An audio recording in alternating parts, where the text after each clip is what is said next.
এটা সমাধিস্থলী মন্দিৰ মছজিদ গীৰ্জালৈ পৰিৱৰ্তন হোৱা প্ৰথম দেখিলো।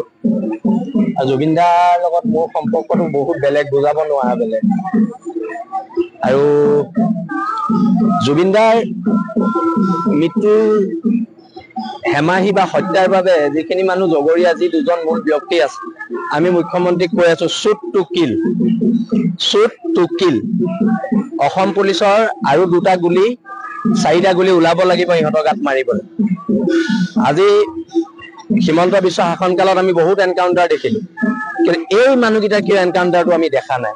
যিকেইটা মানুহক ইতিমধ্যে অসমৰ জনতাই মৃত্যুদণ্ড ৰায় দি থৈছে, সেইকেইটা মানুহ ইমান দিন কেনেকে জীয়াই আছে, তাক লৈ আমাৰ চৰকাৰক প্ৰশ্ন আছে।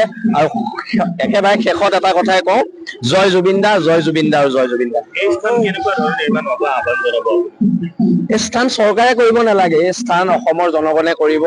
অসমৰ থলগিৰি মানুহে এই স্থান ইতিমধ্যে মন্দিৰ মছজিদ গীৰ্জালৈ পৰিৱৰ্তন হৈছে। আৰু মই আগতেও কৈছো, এতিয়াও কৈছো, ভগৱানৰ কেতিয়াও মৃত্যু নহয়।